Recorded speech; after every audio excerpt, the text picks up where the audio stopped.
Assalamualaikum warahmatullahi wabarakatuh. Hello everyone.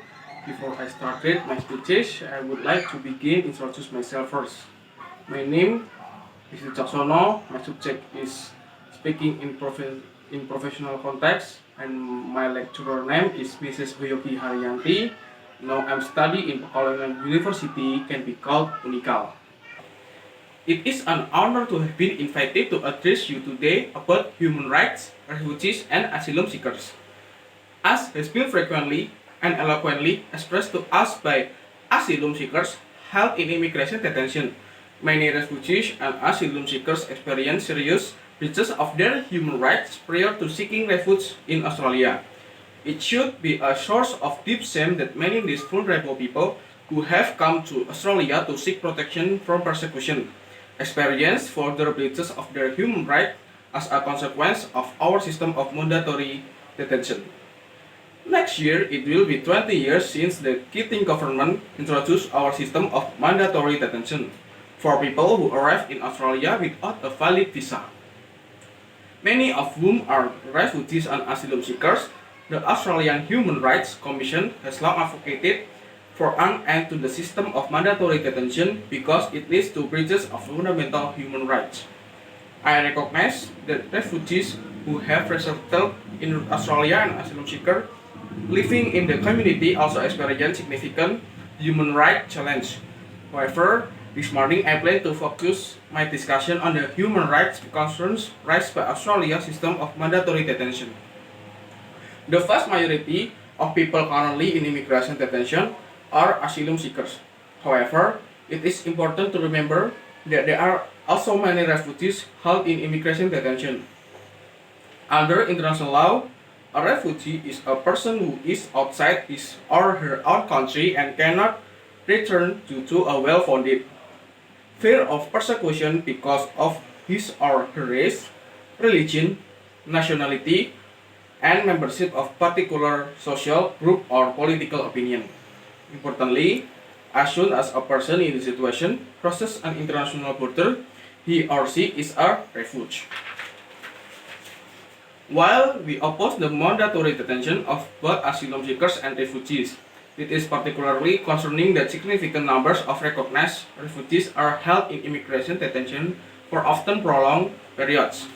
This includes people who have been recognized as refugees by the United Nations High Commissioner for Refugees but who have not yet had their cases assessed in Australia, people who are waiting for security assessment, and people who remain in detention following an adverse security assessment.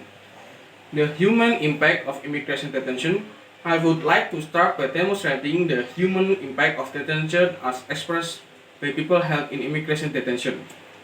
Over the last year, the Commission has visited detention facilities at 5 locations around Australia: Christmas Island, Darwin, Leonora, Villawood, and Curtin. We have spoken in private with very large numbers of people in detention. We have heard about and seen firsthand the debilitating effects of prolonged detention. Key human rights issues raised by immigration detention. Australia has one of the strictest immigration detention systems in the world. It is mandatory. It is not time limited and people are not able to challenge the need for their detention in a court. In analyzing the situation of people in immigration detention, the Australian Human Rights Commission always takes as its starting point the rights set out in the international agreement that Australia has voluntarily agreed to abide by, including the International Covenant on Civil and Political Rights and the Convention on the Rights of the Child. Repeatedly, we have failed to meet our obligation under treaties such as these to refugees and asylum seekers who are held in immigration detention. We have serious concerns about the conditions of detention in some facilities, including around issues such as the impact of detention in a remote location, overcrowding, limited access to telecommunication, and inadequate access to activists and accessories. However, given the topic of today's discussion, I will concentrate on the human rights impact of mandatory, prolonged, and indefinite detention. I will also comment briefly on the situation of children in immigration detention and on some emerging issues of concern. Mandatory detention. Let us start with mandatory detention itself. For many years, the Commission has called for an end the system of mandatory detention because it breaches our obligation to refrain from subjecting anyone to arbitrary detention. The Commission acknowledged that the use of immigration detention may be legitimate for a strictly limited period of time for specific purposes. However, the system of mandatory detention requires that all people who arrive in Australia without a valid visa are detained, regardless of their individual circumstance. Under Australia international human rights obligation to avoid being arbitrary, detention must be necessary and reasonable in all the circumstances of the case, and a proportionate means of achieving the legitimate aim. If that aim could be achieved through less invasive means than detaining a person, detention will be rendered arbitrary. This means that there should be an individual assessment of the necessity of detention for each person. A person should only be held in a detention facility if they are individually assessed as posing an acceptable risk to the Australian community and if that risk cannot be managed in a less restrictive way. Otherwise, they should be allowed to live in community-based alternatives while their immigration status is resolved. This assessment should be done as soon as possible after a person is detained.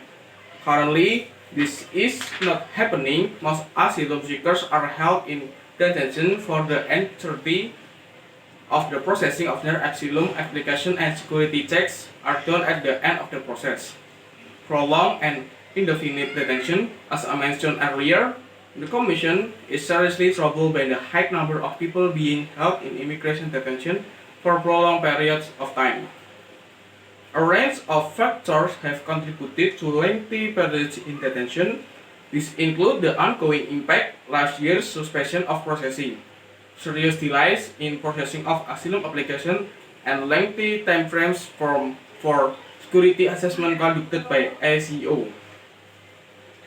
The critical overarching factor is that Australia's mandatory detention system permits indefinite detention without judicial review. People in detention often express disbelief and a sense of injustice that in countries like Australia, they could be detained indefinitely without the ability to challenge their detention before a judge. Australia's international human rights obligation require that anyone deprived of their liberty should be able to challenge their detention in a court. The court must have the power to order the person released if the detention is not lawful. Importantly, the lawfulness of the detention is not limited to compliance with Australia's domestic law. It extends to whether the detention is arbitrary in contravention of international law. Currently, in breach of its international obligation, Australia does not provide such review. Emerging issues of concern. Before I finish this morning, I would like to consider briefly the emerging issues of concern. The first is the situation of people currently in immigration detention who have received adverse security assessment. There are currently over 20 people in detention facilities in Australia in this situation, including one family with 3 children where both parents have received an adverse assessment. Under current immigration law and policy, these people will not be granted visas or released into the community, but as they have been recognized to be refugees, Australia's non-refoulement obligations prohibit us from returning these people to their countries of origin. We are seriously concerned at the length of time that people with adverse assessment have remained in detention waiting for a solution to be found. Some people have been detained for approximately 2 years since receiving an adverse assessment. Currently, people in this situation surely are facing indefinite detention, particularly concerning in the case of the family I have mentioned whose children also remain in detention. In response to our recent report on our visits to Filabut, the Department of Immigration and Citizenship said that the government is actively exploring durable solutions for individuals with absurd security assessment that are consistent with Australia's international obligations. A solution is a matter of urgency, given the length of time that many people with absurd assessment have been held in detention. We believe consideration should be given to placing people who have received absurd assessment into less restrictive place of detention and community detention, with the imposition of conditions is if necessary. Another emerging issue that I will be happy to discuss further during question time is that for transferring asylum seekers who have arrived by boat to third countries, I have some serious concerns about the pending agreement with Malaysia. Australia is obliged under the Refugee Convention to ensure that people who arrive on our shore seeking asylum are not returned to places where they face persecution and danger. Malaysia is not signatory to the Refugee Convention and has no such obligation. This increases the risk that those people who are transferred to Malaysia could be returned to dangerous situations in their countries of origin. In breach of Australia's international obligations, we also have serious concerns about how asylum seekers in detention in Malaysia will be treated, including about whether people who are transferred there will be detained, have work rights in the community, or be able to go to school if they are children. I am equally troubled by the ongoing detention of people who have arrived since the announcement in early May of negotiation with Malaysia. It is unclear whether this group will in fact be transferred to Malaysia once negotiations are complete. In the meantime, they remain in detention without their claims for asylum being processed, which could amount to arbitrary detention. And the conclusion is, in Australia, we have a relatively small population of asylum seekers, most of whom should be able to be live in the community while their applications are assessed. Many of those people currently in detention will be found to be refugees and will come to live with us in our communities. They, like the many thousands of refugees before them who Australia has welcomed, will make significant contribution to life in Australia. We have a responsibility to ensure that asylum seekers and refugees are not irreparably hurt as a consequence of lengthy periods in immigration detention in Australia. I think that's all for now for my speech. I hope it can be useful for you. Thanks for your attention. Wassalamualaikum warahmatullahi wabarakatuh.